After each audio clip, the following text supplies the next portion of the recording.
Alors, bonsoir à toutes et à tous, et merci d'être venus nombreux à cette conférence organisée par l'Université populaire Albert Jacquard. Donc, je voulais faire donc une conférence sur deux thèmes importants. Un thème que je connais bien pour l'avoir beaucoup travaillé, c'est le néolibéralisme. Alors, c'est d'ailleurs la raison pour laquelle je fais souvent des conférences ici, c'est que aussi j'ai des livres à vendre. Alors, j'ai oublié de l'apporter ici, mais il se trouve que j'écris un certain nombre d'ouvrages. J'ai écrit un certain nombre d'ouvrages. Et les derniers ouvrages que j'ai écrits, les deux derniers, sont vraiment dédiés à la question du néolibéralisme. Donc en 2020, c'est Populisme et néolibéralisme, et en 2022, donc en octobre dernier, c'est Déclin et chute du néolibéralisme. Donc je prends le néolibéralisme, et on va voir ici, non pas comme, comment dire, justement synonyme d'ultralibéralisme ou quelque chose de, comment dire, qu'il faudrait combattre. J'ai pas dans la question du néolibéralisme, je ne mets pas d'affect, je ne mets pas de, comment dire, c'est pas pour moi un mot péjoratif. Ça peut l'être dans les discours militants, mais ce qui m'intéresse, moi, c'est le concept scientifique qu'il y a derrière. Et c'est ce que je vais essayer de vous expliquer. Et puis la deuxième chose dont je vais parler, bien sûr, c'est la transition écologique. Alors ça, c'est un sujet que, comment dire, que beaucoup de gens connaissent, hein, qui est quand même au cœur de l'actualité, beaucoup plus encore que le néolibéralisme. Je vais sans doute pas dire grand-chose de nouveau sur la transition écologique, je vais seulement rappeler certaines bases. Et la chose nouvelle que je vais essayer de faire, c'est de parler de la transition écologique à l'aune de ce que personnellement j'ai appris et compris du néolibéralisme à travers mes recherches. Et je pense que vous allez voir que normalement vous allez apprendre des choses, puisque l'objectif c'est de montrer pourquoi en quelque sorte nous n'arrivons pas à organiser la transition écologique. C'est un peu la question sous-jacente de cette conférence. Alors la première chose qu'il faut dire donc, c'est qu'est-ce que la transition écologique, qu'est-ce que ça signifie, qu'est-ce qu'on veut dire quand on parle de transition écologique. Alors d'abord, il faut distinguer transition écologique et transition énergétique. Bien sûr, quand on parle de transition énergétique, on parle de réduire nos émissions de gaz à effet de serre, de quitter les énergies carbonées essentiellement, hein, donc le pétrole, le charbon, le gaz, etc., pour arriver vers un modèle énergétique plutôt fondé sur les énergies renouvelables. Et puis il y a la question nucléaire sur laquelle je ne reviendrai pas, qui pour certains fait partie des transitions énergétiques et d'autres ne fait pas partie, mais ce n'est pas la question ici. La question c'est qu'aujourd'hui, l'essentiel de l'énergie que nous consommons, c'est une énergie carbonée, parce qu'il ne faut pas voir uniquement l'électricité, il faut aussi prendre en compte les transports, l'industrie, etc. Aujourd'hui, l'acier c'est fait à partir du charbon, encore aujourd'hui en Europe, et donc il faut aussi du charbon pour faire de l'acier. Et donc tout ce qu'on consomme qui a de l'acier, ben, il a émis des gaz à effet de serre. Mais la transition écologique, pour moi, ça va plus loin que la transition énergétique, puisque ça intègre aussi les questions environnementales plus globales, c'est-à-dire par exemple la question de la sauvegarde des écosystèmes, la question de la pollution.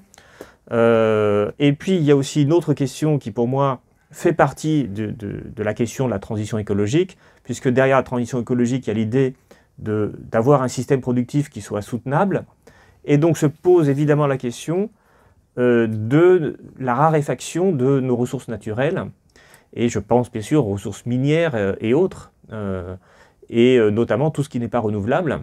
Il est évident que quand on aura récupéré tout le cuivre qu'on pourra récupérer, eh bien, on n'aura plus de nouveaux cuivres à récupérer. Et donc, se pose tout un ensemble de questions qui est de sortir d'un certain modèle productif qui est fondé en fait sur une logique, on dit extractiviste, c'est-à-dire une logique dans laquelle on va extraire de l'environnement les ressources dont on a besoin, qu'elles soient renouvelables ou non d'ailleurs, parce que c'est ça la différence, c'est qu'il y a des ressources renouvelables qu'on peut évidemment continuer d'extraire, hein. Je pense par exemple à l'énergie solaire ou l'éolien, ou même le bois ou l'agriculture, hein. Tout ça produit des choses renouvelables, mais malheureusement dans la logique actuelle de notre système productif, on va aussi utiliser des ressources non renouvelables. Et non renouvelables veut dire parfois dont la quantité est limitée, et donc on continue d'extraire de l'environnement des ressources dont on sait qu'elles ne vont pas réapparaître. Et donc, ce modèle, par définition, si on récupère des ressources non renouvelables pour notre système économique, qui fonctionne comme un flux, en fait, on va nourrir un flux par l'appauvrissement d'un stock, eh bien, il va y arriver forcément un moment où le stock étant épuisé, eh bien, le flux s'arrête. Et quand le flux s'arrête, ça veut dire simplement notre activité économique s'arrête. C'est ça que ça veut dire. Et donc, non seulement ce système n'est pas soutenable, mais en plus, il y a un deuxième effet dans le modèle extractiviste, qui est que ça engendre, en général, ça génère de la pollution, des déchets. Et ces déchets aussi, on ne sait pas comment les traiter, on les traite très mal, c'est-à-dire qu'on les envoie dans l'environnement, d'où la pollution des océans, d'où la disparition de certains écosystèmes. Et donc ça veut dire que, en fait, notre activité économique prélève des ressources précieuses dans l'environnement et jette des ressources inutiles, nuisibles, dans ce même environnement. Et il est clair que ce système-là, ce mécanisme extractiviste, cette logique extractiviste, n'est pas durable.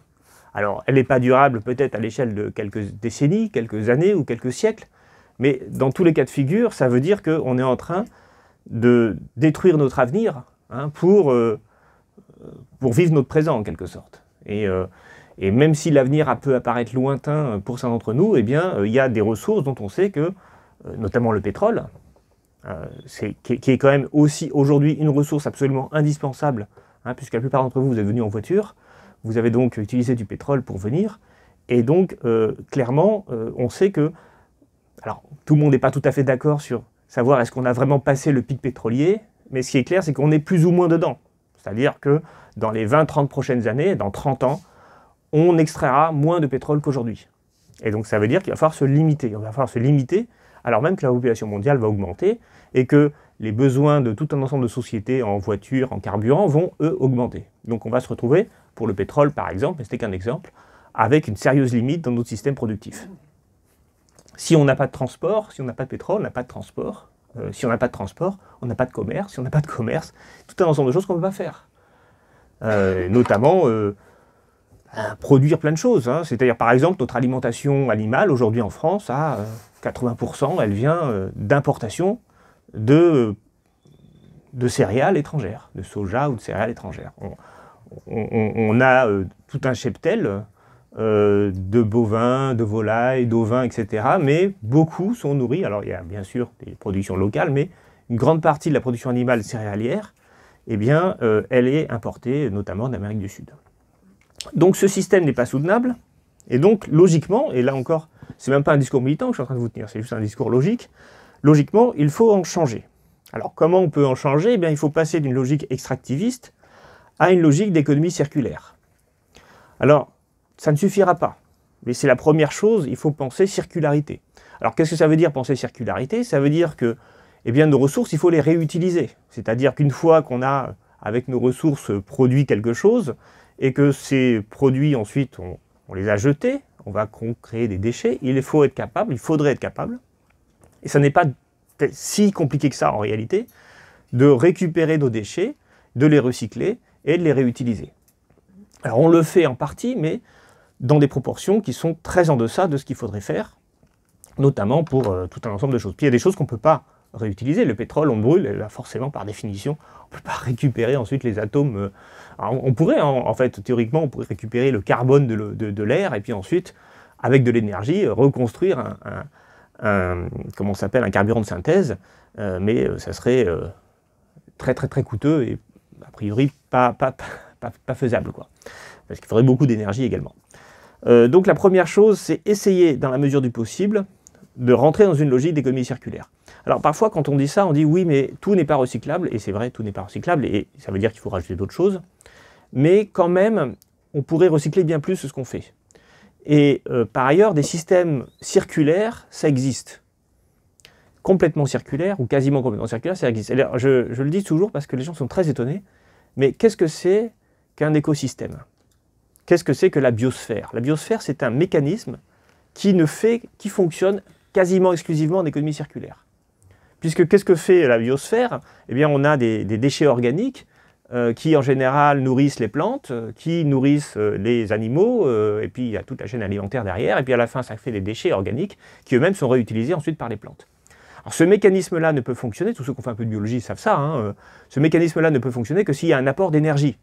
Parce que bien sûr, les lois de la thermodynamique font qu'on ne peut pas recycler à l'infini, puisqu'il y a toujours une perte énergétique à la fin qu'on ne peut pas récupérer.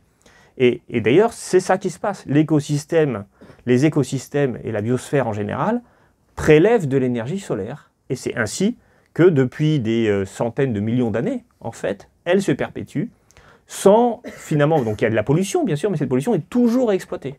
C'est-à-dire que, bien sûr, les écosystèmes polluent quelque part, puisqu'ils dénaturent l'environnement. Mais en dénaturant l'environnement, ils donnent des nutriments pour d'autres plantes, pour des micro-organismes, etc., qui vont eux-mêmes participer de la chaîne circulaire de la biosphère.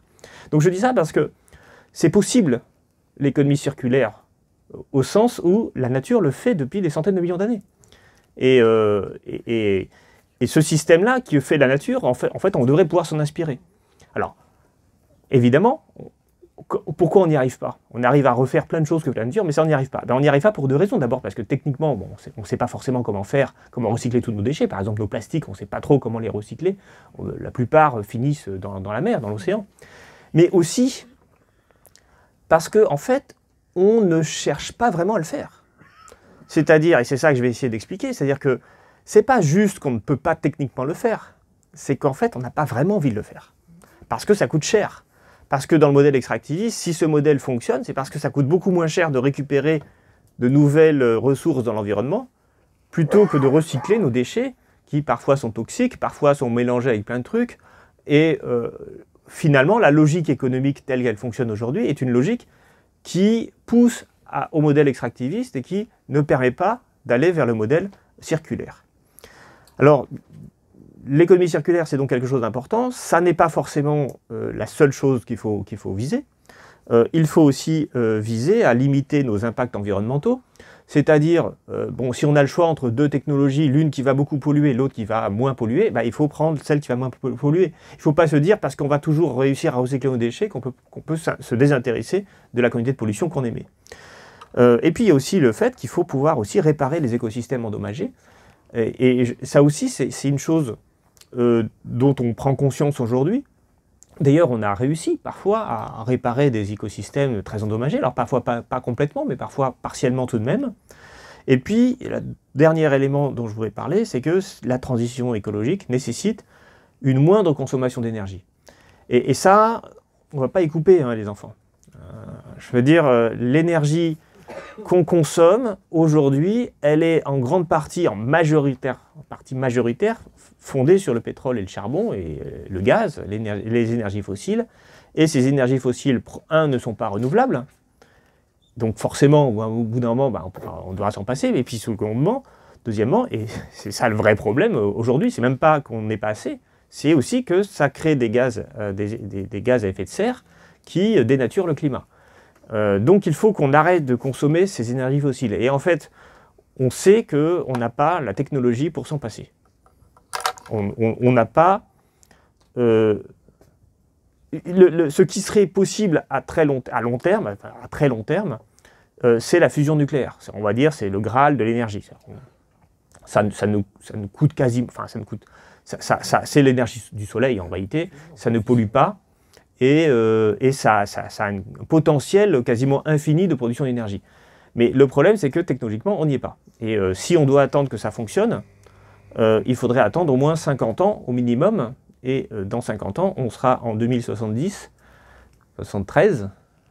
Et à ce moment-là, si on n'a pas arrêté de consommer du charbon ou du pétrole, etc., on sera à plus 4 degrés, plus 5 degrés. Et donc, ça va devenir invivable. Donc, clairement, à court terme, à court et moyen terme, la seule solution qu'on peut avoir, c'est de limiter notre consommation d'énergie parce qu'on n'a pas d'énergie alternative réelle aux énergies fossiles. Donc, il va falloir qu'on utilise moins d'énergie, globalement. Et même le nucléaire, on va dire fission, ne pourra jamais parce que on n'a pas suffisamment d'uranium partout pour transformer... pour utiliser, on va dire, pour remplacer. Alors, on peut peut-être en partie dans l'électricité, mais on ne peut pas, et puis déjà, il faudrait avoir des centrales nucléaires partout dans le monde, y compris dans des pays qui ne sont pas forcément stables, ce qui n'est pas forcément une bonne idée, mais au-delà de ça, au-delà des questions géopolitiques et techniques, etc., il n'y aura pas assez d'uranium dans le monde entier pour faire fonctionner des centrales comme on a en France. Et donc, là aussi, le nucléaire pourrait éventuellement être considéré comme une solution pour la France en tant que telle, mais pas pour le monde entier, ça ne peut pas marcher. Donc ça veut dire qu'il va falloir avoir moins d'énergie. Enfin voilà, la transition, c'est moins d'énergie. C'est à peu près évident. Donc voilà, donc si je reprends les solutions, donc telles qu'on les connaît aujourd'hui en tout cas, donc favoriser l'économie circulaire et le recyclage, limiter nos impacts environnementaux, réparer les écosystèmes endommagés, et puis économiser l'énergie. Donc, quelque part, on peut dire que nous savons ce qu'il faut faire. Rationnellement, nous savons ce qu'il faut faire. Nous savons vers quoi il faut tendre. Nous savons. Il n'y a qu'à. Mais il n'y a pas. Il n'y a qu'à, mais quelque part, eh bien, ce n'est pas dans ce mécanisme de transition écologique que nous allons. Alors, il y a plein de façons de le dire. Alors déjà, on voit bien que les écosystèmes ne sont pas réparés. On voit bien que la consommation d'énergie dans le monde augmente. On voit bien que les émissions de gaz à effet de serre globalement augmentent. Il faut comprendre que les émissions il ne faut pas juste diminuer nos émissions de gaz à effet de serre. Il faut arrêter. C'est ça l'objectif. Donc là, on accélère la destruction de l'environnement, en fait, aujourd'hui. On n'est pas en train de changer, on n'est même pas en train de stabiliser. On continue d'accélérer dans la destruction de l'environnement. C'est la logique actuelle. Alors, ce n'est pas vrai complètement dans tous les pays. Par exemple, on voit qu'en France, on a moins d'émissions de CO2 maintenant qu'en 90. Et même quand on prend en compte les importations, il y a un léger découplage dans certains pays développés. Mais le fait qu'on ait réduit nos émissions de gaz à effet de serre ne veut pas dire qu'on est soutenable. Voilà, on est très très loin de la soutenabilité aujourd'hui, y compris dans un pays comme la France. Et quand on regarde les pays en voie de développement, bien sûr, c'est l'inverse. Parce que parfois, il n'y a même pas d'État, il n'y a même pas assez d'argent, il n'y a pas assez de volonté politique, il n'y a pas assez de technologie pour réussir à engager un processus de transition écologique. Donc globalement, même si certains pays, on peut voir qu'il y a une conscience et un mini changement de direction, à l'échelle du monde entier, il n'y a aucun changement de direction. On continue d'accélérer dans la destruction de l'environnement. Alors il y a deux manières de répondre à ce constat. Ce constat qui est double. Un, on sait ce qu'il faut faire. Deux, on ne le fait pas. Donc la question est pourquoi? Et il y a deux réponses à ça. La première réponse, c'est celle souvent qui est on va dire la plus évidente, mais celle que je vais immédiatement évacuer, je vous préviens tout de suite, parce que moi, elle ne m'intéresse pas, parce que si c'est ça, alors il n'y a rien à faire. La première réponse, c'est dire, c'est à cause des lobbies, du capitalisme, des gouvernements, des riches industriels, qui n'ont pas intérêt à la transition écologique, et donc forcément, on ne peut pas, nous, changer les choses, nous, petits citoyens, parce qu'en face de nous, les gens sont trop puissants, et ils n'ont pas intérêt à changer le système. Alors je ne dis pas que cette réponse est fausse, je dis simplement qu'elle nous condamne à l'impuissance.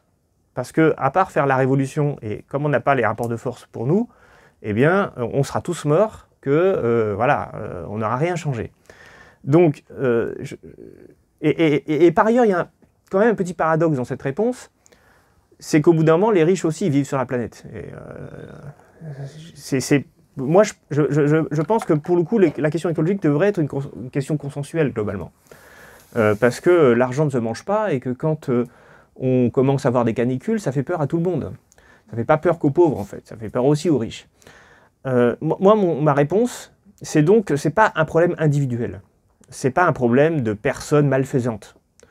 Alors, d'une part, parce que je pense que si on pense que c'est un problème de personnes malfaisantes, eh bien, malheureusement, on ne peut rien faire. C'est-à-dire qu'on ne peut pas changer les gens, on ne peut pas compter sur la bonté des gens, ou sur leur conscience morale, pour changer les choses.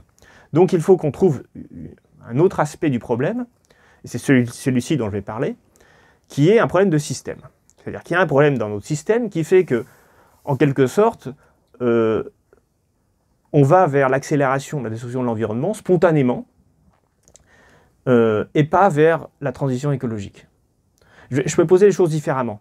Dans toute société, il y a des gens malfaisants, des gens qui aiment le pouvoir, la richesse, puis des gens qui ont conscience collective. Bon, dans toutes les sociétés, l'homme est comme ça. Mais il y a des sociétés dans lesquelles les gens malfaisants ne peuvent pas agir. Et les gens qui ont une conscience collective parviennent à gagner. Et puis il y a des sociétés dans lesquelles c'est l'inverse. Et ce qu'on constate aujourd'hui, c'est que de fait, ceux qui sont pleins de bonne volonté, qui veulent essayer d'aller vers la transition écologique, n'ont pas les armes pour s'entendre et pour changer les choses. Et donc la question est pourquoi? Pourquoi finalement? Donc vous voyez, c'est un peu la même façon de penser les choses. C'est-à-dire que si on pense les choses en termes individuels, c'est-à-dire si on pense que c'est à cause de certaines personnes malfaisantes que le système va à la ruine, on devrait retourner la question en disant pourquoi est-ce que dans notre système, c'est ces gens-là qui ont le pouvoir et qui font les choses? Pourquoi il n'y a pas, on ne vit pas dans une société où les malfaisants sont impuissants? Donc, la réponse que je voudrais donner, donc, moi, c'est justement, nous vivons dans une société dans laquelle il y a une certaine doctrine, une certaine idéologie, une certaine manière de penser, ou plus précisément, c'est ça que je vais voir maintenant, une certaine manière de faire des choix individuels et collectifs qui nous pousse à faire les mauvais choix. Et je vais essayer de vous expliquer ce soir, et c'est ça que je vais essayer de vous convaincre, c'est que quand on a des choix à faire, notre système, on peut dire ça comme ça, notre système idéologique, politique, économique, nous pousse systématiquement vers le mauvais choix, et pas vers le bon choix. Et pourquoi c'est comme ça? Alors, d'abord, pour parler des choix, il faut distinguer les choix individuels des choix collectifs. On va commencer par parler des choix individuels. Qu'est-ce que c'est que le choix individuel en matière économique? C'est le choix de consommer, de produire. Et ce choix, en fait, à l'échelle individuelle, il dépend d'une chose, de son pouvoir d'achat. Qu'est-ce que c'est que le pouvoir d'achat? Le pouvoir d'achat, c'est le pouvoir de choisir ce qu'on va consommer. Si on a beaucoup de pouvoir d'achat, on va consommer plus, on va en tout cas pouvoir consommer plus. Si on n'a pas beaucoup de pouvoir d'achat, de toute façon, on n'a pas beaucoup de choix. On n'a pas beaucoup de choix dans la consommation. Et bien sûr, ensuite, il y a un aspect donc quantitatif, mais bien sûr, il y a un aspect qualitatif. On peut choisir de faire différentes choses. Par exemple, on peut choisir de passer ses vacances à Bali, en Indonésie, ou alors on peut choisir de passer ses vacances en vélo. Alors on voit que, évidemment, dans ce choix-là, il y a un aspect financier, c'est-à-dire que le voyage à Bali ne va pas coûter la même chose que le voyage en vélo. Et puis il y a un aspect écologique, ça ne va pas coûter à la société la même chose d'émettre du CO2 pour aller à Bali et polluer peut-être l'environnement là-bas, ou prendre son vélo et finalement ne pas émettre de CO2 et en plus voilà, voir les paysages de la France, etc. Et puis s'intéresser un peu plus à la nature, être plus proche de la nature. On voit bien ici que ce choix-là, eh bien, il n'a pas les mêmes conséquences écologiques. Le choix des vacances que vous allez faire cet été ne va pas avoir les mêmes conséquences écologiques. Mais alors le problème, c'est que le pouvoir d'achat, par définition et par construction, ça c'est un élément de notre société, eh bien il est absolu. C'est-à-dire que rien, absolument rien ne vous interdit de faire le choix de Bali plutôt que le choix du voyage à vélo. Vous avez le droit de dépenser l'argent que vous avez exactement comme vous l'entendez. Et d'ailleurs, c'est l'une des limites aujourd'hui, je pense, de l'écologie, c'est que du coup, on essaye de convaincre les gens de ne pas faire le mauvais choix. C'est-à-dire d'expliquer, ah ben il ne faut pas prendre l'avion, faites des vacances soutenables écologiquement. Et en fait, ce qu'on voit aujourd'hui, c'est que les écologistes, ils essayent de faire les gens conscientisés, entre guillemets, ils essayent de faire des vacances soutenables, mais en fait, ça correspond en fait à une minorité de personnes. Celles qui ont conscience de ces questions-là, et la majorité des gens, en fait, eux, elles vont continuer de faire les vacances qu'elles veulent, faire un week-end à Marrakech ou je ne sais où, pourquoi pas, après tout, puisque c'est autorisé. Et puisque j'ai le droit, et j'ai le droit parce que j'ai un pouvoir d'achat. En fait, dans le pouvoir d'achat, c'est le fait de choisir non seulement ce qu'on consomme, on va passer un niveau, mais aussi ce que la société produit. Parce que si on peut aller à Bali, c'est parce qu'il y a des avions, et des compagnies aériennes, et des tours opérateurs, et des publicités dans le métro pour dire d'aller à Bali ou je ne sais où. Donc ça veut dire quelque part que notre consommation, elle génère aussi un écosystème productif. Et plus on a de pouvoir d'achat, plus on va décider non seulement ce qu'on va consommer, mais aussi on va décider ce que les autres vont produire. C'est-à-dire que le fait d'avoir de l'argent, individuellement et collectivement, parce que chaque somme individuelle finit par devenir une somme collective, eh bien ça va orienter l'économie dans un sens ou dans un autre. Or, le principe même aujourd'hui de notre société capitaliste, c'est de dire que ce que vous avez comme argent, vous avez le droit de l'utiliser comme vous voulez, et donc de générer un type de production en fonction de ce que vous voulez. Et d'ailleurs, c'est intéressant de voir quelqu'un, par exemple, qui aurait 1 million d'euros ou 10 millions d'euros, il a quelque part accumulé du travail. C'est-à-dire qu'il a accumulé une capacité de faire travailler les autres. Alors quelqu'un qui a 100 euros, eh ben, il n'a pas la capacité de faire travailler qui que ce soit, parce qu'avec 100 euros, on ne fait pas grand-chose. Donc on voit bien ici que ce qui est au cœur de nos choix individuels, c'est finalement quelque chose où on ne rend compte à personne et où on oriente l'économie d'une certaine façon. En fonction de quoi? En fonction de ses préférences personnelles. Voilà. Parce que notre droit à consommer, eh bien, il est quelque part sacré. Alors si je vous dis ça, c'est parce que moi je suis parfois un peu gêné par, je prends un exemple, la marche pour le pouvoir d'achat et contre l'inaction climatique. Moi j'y voyais une contradiction. On ne peut pas à la fois revendiquer plus de pouvoir d'achat, en même temps dire il faut lutter contre le climat. Parce que par définition, le pouvoir d'achat, c'est le pouvoir de faire ce qu'on veut de l'argent.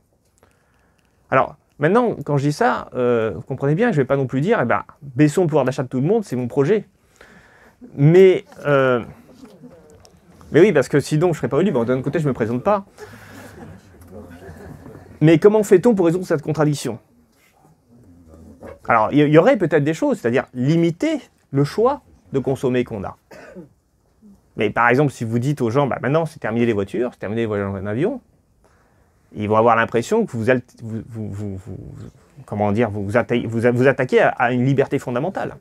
De la même façon que pendant le Covid, quand on a dit aux gens, maintenant vous n'avez plus le droit d'aller au ciné, au théâtre, etc., ils ont dit, eh bien vous portez atteinte à nos libertés. Alors c'était, moi je pense au truc culture en danger. Vous voyez, le chose, ça a été beaucoup partagé, parce qu'on disait, il faut défendre le secteur culturel qui est attaqué. Mais oui, mais au nom finalement du droit de consommer en fait. Alors, encore une fois, je ne suis pas là pour dire que c'est bien, c'est pas bien, etc. C'est juste pour faire comprendre le problème qu'il y a. Voilà, donc, laissons ce côté le problème du choix individuel et allons vers un problème encore plus compliqué. Le problème du choix collectif. Parce que dans la société, il y a une partie des gens qui font ce qu'ils veulent avec l'argent qu'ils ont, et parfois qu'ils ont bien mérité, je veux dire, il ne faut pas dire le contraire. Et puis il y a aussi des gens qui prennent des décisions à la place des autres. C'est ce qu'on appelle des responsables. Alors quand je parle des responsables, je ne parle pas forcément des responsables politiques, mais quand vous êtes responsable d'une entreprise, vous êtes chef d'entreprise, ou vous êtes directeur d'une administration, vous êtes, voilà, moi, par exemple, aujourd'hui on a pris une décision dans ma faculté de financer un voyage en Pologne. J'ai rencontré des collègues en Pologne. Oui, aujourd'hui, là, j'ai envoyé une demande de subvention pour partir en Pologne, rencontrer des collègues. Bon, et bien avec ce choix-là, bien sûr en avion. Ouais, alors j'ai regardé les trains, mais c'est juste impossible, quoi. Il n'y a pas de train qui permet d'aller de Angers à Varsovie. Enfin, si, il y a des trains, mais ça prend 15 heures de voyage, quoi. En visio, problème. Oui, mais en visio, on a déjà fait une conférence en visio. C'est pour ça que maintenant, il faut que j'aille voir les gens. Bref. Bon, mais là, c'est pas grand-chose. On parle de 500 €, quoi. Mais la réalité, c'est que toute personne en situation de pouvoir, de responsabilité, doit faire des choix. Mais alors, cette fois-ci, on parle ici de choix collectifs. Alors, qu'est-ce que ça veut dire, un choix collectif? Ça veut dire qu'il faut rendre des comptes. C'est-à-dire qu'on ne peut pas faire n'importe quoi avec l'argent qui n'est pas à nous. Qu'on soit chef d'entreprise, ou responsable politique, ou directeur d'administration, ou je ne sais quoi, eh bien, on a toujours quelqu'un à qui on rend des comptes. C'est-à-dire qu'on est capable de justifier les dépenses qu'on a faites. Et pourquoi on a dépensé, pourquoi on a fait ce choix-là plutôt qu'un autre choix. Et alors, comment fait-on? Alors, la procédure aujourd'hui évidente pour tout le monde, et vous allez voir que pour vous aussi ça vous paraît évident, mais ça pose problème, on va le voir, c'est de calculer le coût et l'avantage qu'il y a derrière une décision. C'est-à-dire, on fait un bilan, voilà, si je prends la décision A, ce que ça va me coûter, ce que ça va me rapporter, et si globalement ça me rapporte plus que ça coûte, c'est une bonne décision. Je vais regarder la décision B, elle va me coûter, elle va me rapporter, et je vais comparer à la décision A, voir ce que ça me coûte et ce que ça me rapporte, et en fonction de ça, je vais faire mon choix. On fait toujours des choix comme ça. On ne peut pas faire autrement aujourd'hui dans notre société que de justifier les choix qu'on fait au nom des autres. Et la seule manière de les justifier, c'est de regarder ce que ça me rapporte et ce que ça m'a coûté. Or, comment fait-on pour faire ce calcul? Eh bien, en fait, pour calculer les coûts et les apports de quelque chose, eh bien, on va regarder on va dire ce qu'on va gagner en quantité de ressources, par exemple, et on va multiplier ça par le prix de ces ressources, et on va ainsi calculer, quantifier la valeur perdue et la valeur gagnée. Donc ça veut dire que tout choix repose a priori, au préalable, sur un calcul de la valeur, et cette valeur est toujours calculée par rapport au prix. Et en fait, ça, c'est au cœur de la question néolibérale, et vous voyez, maintenant j'y viens. Alors, le néolibéralisme, c'est une doctrine économique et politique qui s'est constituée dans les années 30 pour répondre à un constat d'échec, l'échec du marché. Alors vous comprenez bien que dans les années 30, on était en pleine crise de 29, dans les années 30 donc justement, et cette crise avait conduit les économistes à dire, en fait, le marché libre, eh bien, il ne fonctionne pas toujours. Il ne fonctionne pas pour plusieurs raisons. D'abord parce que il y a les cracks financiers de Wall Street, on l'a vu, mais il y a aussi des problèmes fondamentaux qu'on avait vus avant, mais qu'on n'avait pas voulu reconnaître, qui sont, d'une part, le fait que la concurrence peut disparaître sur certains secteurs économiques. Alors ça, c'est les grands cartels, monopoles qui ont pu avoir lieu aux États-Unis, en Europe, dans ces années 10-20. En fait, pensez à Rockefeller, par exemple, qui a contrôlé tout le pétrole aux États-Unis. Et ça veut dire que le marché est un système, un mécanisme qui peut être dénaturé par la dynamique concurrentielle qui peut arriver à ce qu'une entreprise, par exemple, arrive à éradiquer tous ses concurrents. Et alors se pose un problème. Le problème est que dans un système en monopole ou en cartel ou monopoliste, monopolisation, eh bien, il n'y a plus de prix de marché. Il n'y a plus que des prix décidés par des monopoles. Et s'il n'y a plus de prix de marché, nous disent ces économistes, eh bien, ça pose un problème, parce que ça veut dire que, par exemple, la demande ne peut plus agir sur les prix. Ça veut dire aussi que la valeur des choses, on ne sait plus ce qu'elle vaut vraiment, puisque le monopole va artificiellement gonfler le prix pour gagner plus d'argent. Et puis il y a d'autres problèmes dont on s'aperçoit dans les années 30. L'un des problèmes, c'est l'acceptabilité sociale du marché. C'est-à-dire que la hausse du chômage, l'approfondissement de la misère, tout ça va rendre problématique la soutenabilité du système capitaliste. Alors les économistes de l'époque se disent du coup, qu'est-ce qu'on fait? Alors il y avait plusieurs solutions, soit on quitte le marché. Et ça, c'est la solution communiste et fasciste aussi quelque part de l'époque. C'est-à-dire la solution anti-libérale. Et ces économistes, eux, ils ne veulent pas du communisme, ils ne veulent pas du fascisme, ils disent non, il faut du coup faire autrement, c'est-à-dire puisque les marchés dysfonctionnent, eh bien il faut les refaire fonctionner. Et donc il faut en quelque sorte que l'État se mette au service des marchés. Mais alors là, qu'est-ce que ça veut dire?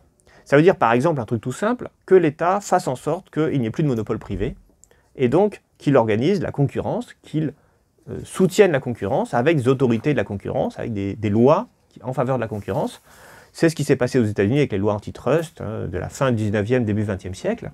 Mais on le voit aujourd'hui, c'est ce qui se passe aujourd'hui avec les autorités de régulation de la concurrence, etc., qui sont au cœur de notre système aujourd'hui. Donc il faut que l'État se mette au service du marché. Mais pourquoi faire? Parce que, nous disent ces économistes, le cœur du système capitaliste, c'est le prix de marché. C'est-à-dire que le but du marché, enfin la fonction première du marché, ce n'est pas, comme on pourrait le croire, d'échanger des marchandises, c'est de déterminer des prix. Et à partir de ces prix, eh bien, on peut calculer la valeur. Et une valeur qui sera cette fois-ci objective, qui ne sera pas dénaturée par la puissance d'un monopole ou d'une administration dans ce système d'économie régulée. Alors cette question, en fait, est devenue au cœur de la pensée économique dans les années 20, lorsque un certain nombre d'économistes se sont penchés sur la question de la soutenabilité de l'URSS. Vous savez qu'en 1917, il y a la révolution russe, et les soviétiques disaient on va faire une économie rationnelle, une économie planifiée dans laquelle les prix ne seront pas des prix de marché, mais des prix administrés par un centralisateur qui va faire mieux que le marché, ce que le marché n'arrive pas à faire. Donc en fait, ce que les communistes voulaient faire, en URSS, c'était de se substituer au marché et d'aller vers quelque chose dont ils pensaient qu'il serait plus rationnel, vu le dysfonctionnement des marchés que tout le monde reconnaissait. Et les économistes, donc alors on parle ici d'économistes Bon, je les cite, mais c'est pas important si vous ne retenez pas ces économistes, c'est Friedrich Hayek et Ludwig von Mises, qui sont des grands libéraux. Alors, le premier qu'il a dit, c'est von Mises, en 1920, il écrit un article, puis un livre, sur le socialisme. Et il dit le problème de ce mécanisme, c'est que comme les prix sont artificiels, eh bien, il est impossible de calculer la valeur des choses. Et donc, comme il est impossible de calculer la vraie valeur des choses, eh bien, il est impossible de faire des choix. C'est-à-dire que le choix rationnel suppose qu'il existe une forme d'objectivité, au moins dans le calcul de la valeur. Une fois qu'on sait ce que valent les choses, alors on peut faire des choix. Reprenons mon exemple tout à l'heure. Vous avez quelqu'un de responsable. Et c'est l'État. Et l'État, il doit faire des choix. Mais l'État, il contrôle les prix aussi, puisqu'on est dans le système soviétique.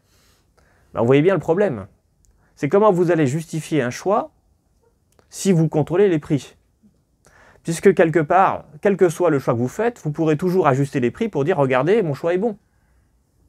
Regardez, c'est toujours bénéfique ce que je fais. » Et ça, nous dit Mises, ça conduit le système vers des choses qui peuvent être totalement irrationnelles. Donc il faut, quelque part, déléguer à une autorité extérieure le soin de décider des prix. Et cette autorité extérieure, c'est le marché. Pourquoi c'est le marché? Parce que le marché, il agrège les informations de l'ensemble de la société, puisqu'il y a les acheteurs, les vendeurs, etc. Donc c'est à partir de ce moment-là, je parle ici des années 20, donc on n'est pas encore dans le néolibéralisme actuellement, mais on est dans les prémices du néolibéralisme. C'est à partir de ces années-là que les économistes vont commencer à se dire en fait, le rôle premier du marché, ce à quoi il sert, c'est à déterminer des prix, parce que ces prix vont pouvoir permettre de calculer la valeur, et donc de faire des choix qui seront rationnels. Et vous comprenez donc bien que quand les marchés commencent à dysfonctionner, ça pose problème. D'où cette idée, cette fois-ci néolibérale, qui est de dire, eh bien, puisque les marchés peuvent dysfonctionner, il faut qu'ils fonctionnent. Et donc, il faut que l'État se mette au service des marchés, en garantissant un certain nombre de conditions, pour qu'il y ait toujours une concurrence la plus parfaite possible, pour que l'information soit la plus parfaite possible, pour qu'il n'y ait en fait aucune entrave au fonctionnement du marché dans son rôle de détermination des prix. Et puis ensuite, l'État, lui, pourra faire correctement son rôle, enfin l'ensemble des responsables, d'ailleurs pas que l'État, parce que les gens qui sont à la tête des entreprises aussi, il faut qu'ils fassent des calculs économiques. Et donc eux aussi feront ce calcul sur la base objective des prix de marché. Alors, du point de vue des néolibéraux, du coup, ça veut dire que l'État, il a une certaine fonction, et c'est là qu'ils sont distincts des ultralibéraux, parce que les ultralibéraux disent qu'il faut pas d'État, le marché peut exister de lui-même. Alors que les néolibéraux disent non, le marché ne peut pas exister de lui-même. Il a besoin des institutions sociales, il a besoin d'un cadre juridique, il a besoin d'un État actif. Mais cet État actif ne peut pas faire n'importe quoi. Donc qu'est-ce qu'il doit faire? Eh bien, il doit, je liste, garantir la concurrence. Parce que sinon, il n'y a plus de prix de marché s'il n'y a plus de concurrence. Il doit aussi garantir la stabilité monétaire, la stabilité des prix. Parce que si on est en une période d'hyperinflation, de trop forte inflation, les prix finissent par plus avoir beaucoup de sens. Donc on a besoin d'une politique monétaire qui fasse en sorte qu'il y ait le moins possible d'inflation. Il faut aussi qu'il soit libre-échangiste. Pourquoi? Parce que plus la taille du marché est grande, plus il fonctionne bien. Les marchés trop restreints sont des marchés dans lesquels les pouvoirs des uns et des autres peuvent encore compter. Et si vous avez que quelques entreprises, par exemple, dans un pays qui produisent un bien, eh bien ces entreprises peuvent avoir un pouvoir de marché et donc les prix ne seront plus des vrais prix de marché, ils seront manipulés par les entreprises. Mais si vous ouvrez vos frontières à l'étranger, alors là, les entreprises nationales vont perdre de l'importance et elles vont devoir se confronter à la concurrence internationale et là, vous aurez beaucoup plus de choix et vous pourrez contourner le pouvoir des entreprises. Donc le libre-échange, c'est évidemment un élément très important. Et puis aussi, il faut garantir l'ordre social, parce que ce qui peut permettre de dénaturer le marché, c'est lorsque les gens n'y croient plus, lorsqu'ils contestent, lorsqu'on voit le communiste, on dirait les néolibéraux ou le fasciste apparaître, alors là, il faut montrer que le système marchand, il est aussi juste socialement, il n'est pas que performant économiquement. Et donc on voit derrière cette idée, cette idée qui va donner l'économie sociale de marché, par exemple, en Europe. Et puis bien sûr, l'État, il ne doit faire que cela. Garantir le cadre de fonctionnement du marché, mais il ne doit surtout pas devenir un acteur du marché. Et notamment, il ne doit pas dénaturer le marché en instaurant par exemple des prix régulés ou des prix administrés. Il faut que tous les prix relèvent du marché. Et donc il faut interdire les interventions discrétionnaires de l'État. Alors ce petit mécanisme, donc j'ai expliqué tout ça là, donc l'ouvrage dont je vous ai parlé tout à l'heure, Populisme et néolibéralisme, où j'arrive finalement à un temple. Alors j'appelle ça le temple du néolibéralisme, parce qu'il fallait que je trouve une représentation visuelle en fait de la manière dont les néolibéraux pensent. Et en fait, dans ce temple, on voit le sommet du temple, c'est-à-dire l'objectif, c'est des prix de marché en concurrence, voilà, des prix de marché. Et puis, pour que ces prix de marché fonctionnent, il faut des piliers. Des piliers, c'est quoi? C'est ce qui va permettre à ces prix de marché de fonctionner. Alors, ces piliers, c'est stabilité monétaire, libre-échange, concurrence, ordre social. Ce que j'ai dit, 4 piliers néolibéraux. Et puis, tout ça s'appuie sur un socle. Le socle, c'est le fondement de l'État. Eh bien, c'est un État non discrétionnaire qui s'interdit d'agir dans le marché et qui est fondé, et ça, bon, j'en ai pas parlé, mais ça fait partie du cadre, sur le principe de l'État de droit. Alors, il faut savoir que l'État de droit, du point de vue néolibéral, ça veut dire un État qui respecte les règles, c'est-à-dire qu'il s'est lui-même imposé, c'est-à-dire qu'il s'auto-limite, c'est ça que ça veut dire. Hein, donc ça, c'est évidemment le principe constitutionnel d'un État non interventionniste. Alors, ce mécanisme dont je viens de vous parler, finalement, là j'en ai parlé de manière abstraite, mais il se traduit par des politiques très concrètes. Et ce qu'on voit, nous, concrètement, dans le néolibéralisme, c'est que lorsqu'il a commencé à se mettre en place, je vous ai dit qu'il a été conçu dans les années 20 et 30. Après, il y a eu la guerre. Nous y reviendrons tout à l'heure, mais la Seconde Guerre mondiale, c'est une période où le néolibéralisme ne pouvait pas du tout exister. Parce que c'était une économie de guerre. On avait les tickets de rationnement, et plus de marché. Donc, ce mécanisme d'économie de guerre, en fait, il n'était pas du tout compatible avec le principe néolibéral. Et puis ensuite, on a eu la période de reconstruction, et puis la période des 30 Glorieuses, et toute cette période-là, c'est une période où, eh bien, il n'y avait pas de prix de marché sur tout un ensemble de produits. Et en particulier, tous les biens de production, je vais y revenir parce que c'est au cœur du problème. Le néolibéralisme va commencer à se mettre en place à partir des années 80, 1980, et puis il va s'accélérer dans les années 90. Et là, on peut voir exactement ce qui s'est passé en France, en Europe, avec l'avènement du néolibéralisme. C'est notamment la disparition de tous nos services publics en monopole. Puisque d'après le néolibéralisme, eh bien, par exemple, et notamment l'énergie, qui est un bien de production, ne peut pas relever, vous comprenez bien, d'un mécanisme de prix administré. Puisque l'État possède EDF et qu'EDF est en monopole, alors le prix de l'électricité est décidé par l'État. Oui, mais le prix de l'électricité, c'est le coût de l'énergie. Et si ce coût de l'énergie n'est pas un vrai prix, quelle est la vraie valeur de l'énergie? Combien ça vaut? Si on n'est pas capable de le calculer, ou si on est capable de jouer sur ce prix-là, et c'est ce que faisait l'État français, il faisait payer l'énergie pas cher à certaines entreprises, à ce qu'on appelle les grands consommateurs d'énergie, les entreprises d'aluminium et autres, pour gagner en compétitivité. Et du coup, les autres pays disaient, mais attention, là, vous êtes en train de tricher dans la concurrence. Et donc, ce qu'a voulu faire l'Union européenne, c'est de démanteler ces monopoles publics et d'introduire de la concurrence pour organiser des prix de marché. Et c'est ce qui se passe aujourd'hui dans le marché de l'électricité, où finalement les prix sont plus contrôlés par personne. Et on voit après Bruno Le Maire dire « Ah bah il faut sauver nos boulangers, je vais plafonner le prix de l'électricité à 280 € le mégawattheure. » 280 € le mégawattheure, c'est 6 ou 7 fois plus cher que la production d'électricité, le coût de production d'électricité. Ce qui veut dire qu'on plafonne à des prix qui sont bien au-delà, qui permettent des marges énormes aux producteurs d'électricité. Bref, on pourra y revenir, mais l'électricité, c'est quand même pas les producteurs. C'est les fournisseurs. EDF revend oui. moins cher que son prix de production, disons, ils vendent beaucoup. Oui, mais Ils produisent rien. c'est tout à fait vrai, mais attention, ces fournisseurs n'achètent pas toute l'électricité à ce prix-là. Ils achètent qu'une partie, ils sont obligés d'acheter sur le marché. Mais oui, je sais, c'est le mécanisme de l'AREN. Et je suis d'accord. Mais j'ai écrit une note sur le marché de l'électricité. Vous pouvez la retrouver sur le site des économistes atterrés, où j'explique tout ça très bien. Et je suis d'accord avec vous. Mais ceux qui ont le plus gagné d'argent, en fait, c'est même pas les fournisseurs, c'est les producteurs. Parce que eux, ils ont vendu l'électricité très très cher, sauf EDF.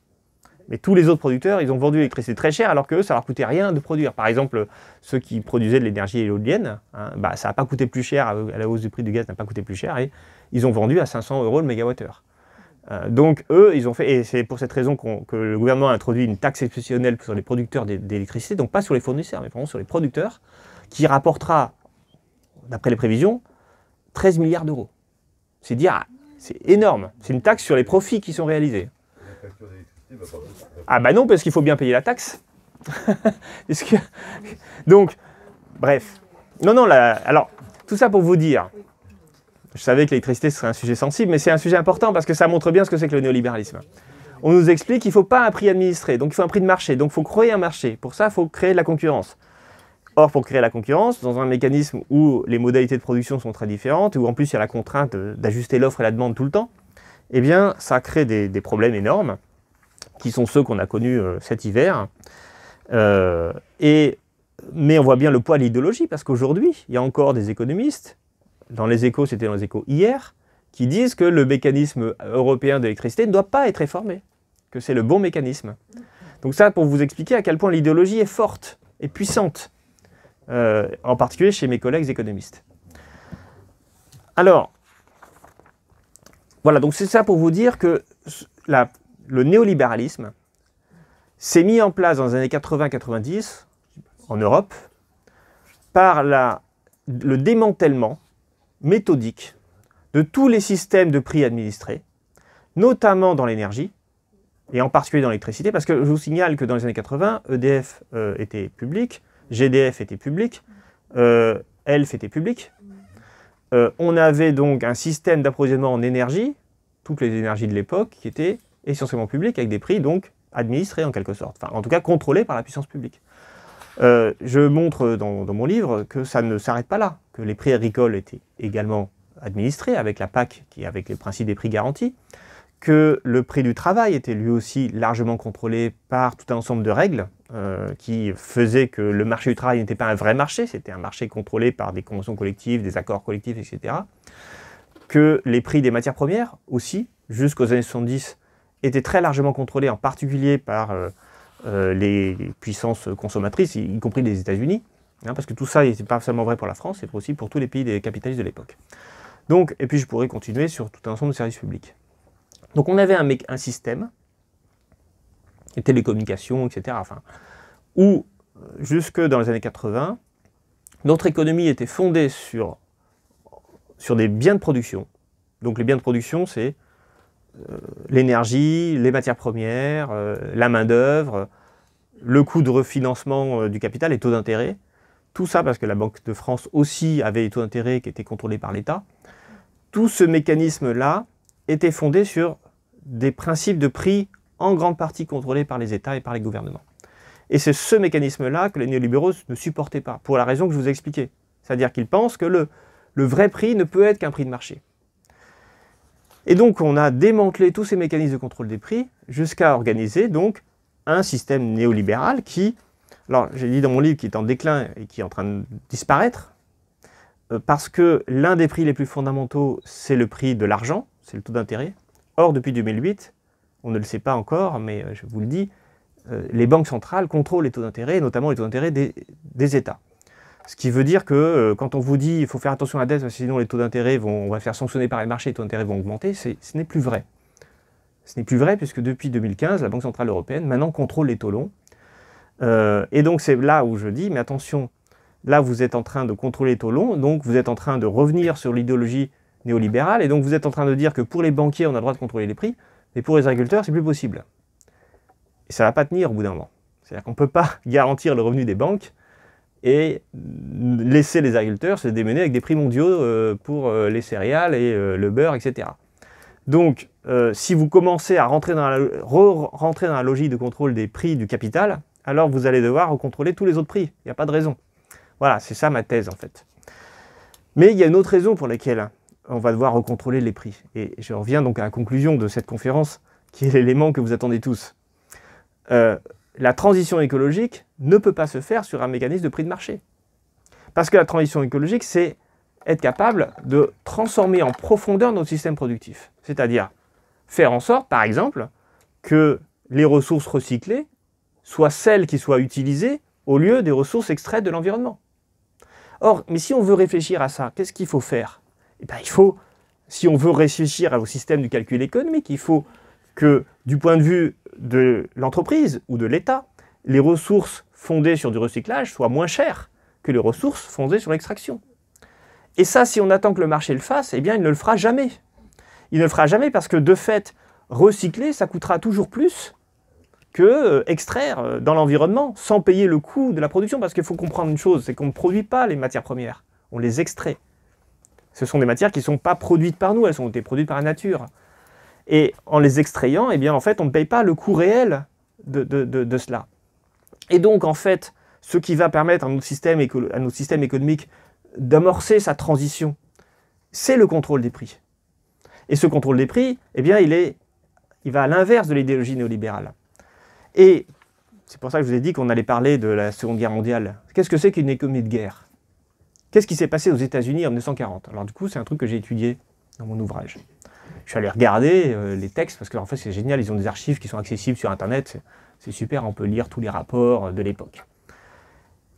En 1939, donc septembre 1939, la Seconde Guerre mondiale éclate, les États-Unis ne sont pas directement touchés. Mais dès l'hiver 40, ils comprennent, après que Londres soit bombardé, etc., enfin, c'était pas à cette époque-là, mais bon, c'est arrivé après, mais en tout cas, ils comprennent, Roosevelt comprend que, sans doute, les États-Unis vont devoir rentrer dans le conflit un jour ou un autre. Le problème de l'époque, c'est que les États-Unis n'ont pas d'industrie de l'armement suffisamment puissante.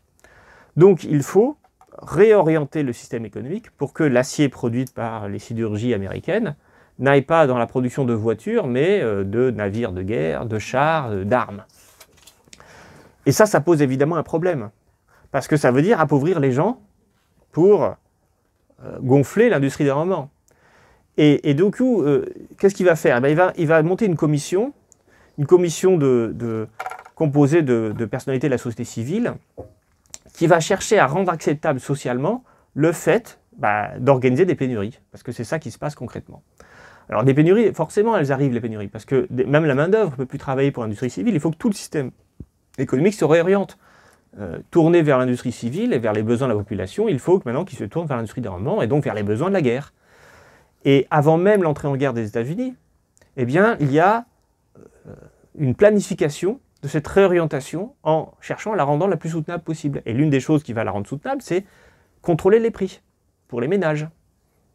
Et donc, les États-Unis vont créer un système d'économie dans lequel, à la fin de la Seconde Guerre mondiale, 90% des prix sont contrôlés par l'administration. On a une agence de contrôle des prix qui finit par contrôler quasiment tous les prix. Et puis, globalement, on a aussi une réflexion sur les conditions de travail, notamment, j'ai été très surpris de lire qu'il y avait, le conseil a été donné de limiter la semaine à 40 heures dans l'industrie de l'armement. Vous direz aujourd'hui Macron, vous entendez Macron dire ça, il faut absolument qu'on se retrousse les manches, mais attention, on ne travaille pas plus de 40 heures. Jamais il dirait un truc pareil. Mais ça fait partie des directives qui étaient imposées. Pourquoi? Pour rendre socialement acceptable cette transition qui forcément pénalisait le pouvoir d'achat des gens. Et puis bien sûr, il y a eu des rationnements. Voilà, c'est-à-dire qu'il n'y a pas que les prix aussi, il y a aussi la question des rationnements. Et donc, finalement, eh bien, j'ai envie de vous parler de ça parce que la transition écologique dont on parle, c'est d'une ampleur comparable à celui d'une économie de guerre. C'est-à-dire qu'il faut réorienter entièrement nos systèmes productifs, et il faut le faire le plus vite possible, exactement comme les États-Unis ont dû commencer à construire une industrie de l'armement très rapidement. Et pour ça, eh bien, ça va passer par, eh bien oui, une limitation de notre pouvoir d'achat. Alors pas forcément quantitativement, mais dire, voilà, il y a des choses qu'on ne pourra pas acheter, ou on pourra acheter, voilà, il y aura des restrictions sur certains achats. Et puis, peut-être même une baisse du pouvoir d'achat, concrètement. Et puis, un contrôle des prix des biens de production, pour faire en sorte que le calcul économique de tous les agents aille dans le sens de la transition, dans le sens de l'économie circulaire, et pas dans le sens de l'extraction et de l'économie non soutenable. Voilà pourquoi le néolibéralisme n'est pas du tout compatible avec la transition écologique. Voilà, j'ai fini.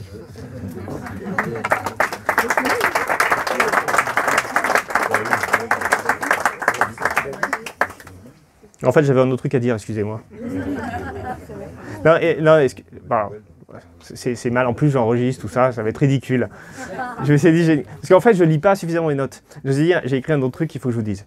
L'une des conséquences qu'il va y avoir, c'est que les ressources qu'on a, qui sont donc non renouvelables pour une grande partie, et limitées en quantité, il faut qu'on sache comment les utiliser le plus efficacement possible. Mais le plus efficacement au sens collectif, c'est-à-dire le pétrole qui reste, le cuivre qui reste dans les mines, il faut qu'il ait un usage utile.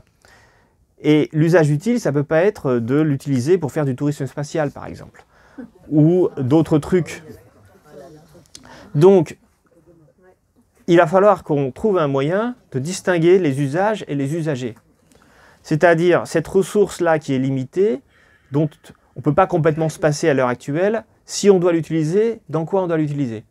Et cette forme de réflexion, elle ne peut pas provenir d'un marché. Parce que le principe du marché, là aussi j'aurais dû insister là-dessus, c'est que le prix de marché, c'est un prix, un bien. Et quel que soit l'usage de ce bien, eh bien, ce bien vaut tant. C'est-à-dire le marché est aveugle à qui achète et à ce qu'il fait de cette ressource. Or, ce principe du marché aveugle, en quelque sorte, ça n'est pas compatible avec la transition écologique. Pour organiser la transition écologique, il va falloir qu'on distingue les usages des ressources qu'on a. Il y a des usages qui seront pertinents et des usages qui ne seront pas forcément pertinents.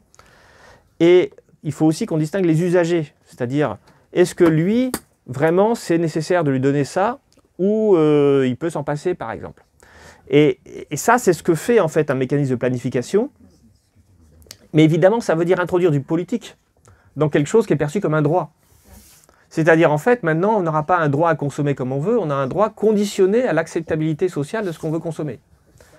Et ça, de fait, il faut bien se rendre compte aussi, c'est une forme d'atteinte à nos libertés économiques quand même.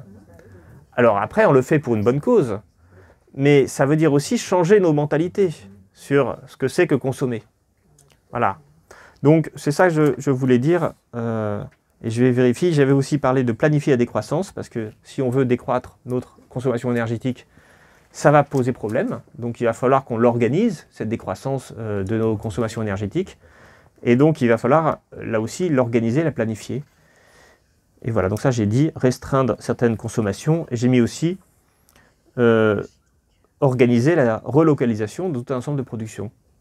Voilà, pour arriver à éviter à la fois d'être dépendant d'autres pays, mais aussi d'éviter les coûts de transport qui peuvent être très élevés et qui sont aussi très polluants. Et aussi éviter d'exporter nos pollutions dans d'autres pays. C'est aussi ça le problème. Voilà, bon, vous voyez, donc du coup, je rajoute ça. Après les applaudissements, vous pouvez réapplaudir si vous voulez, mais là j'ai vraiment fini.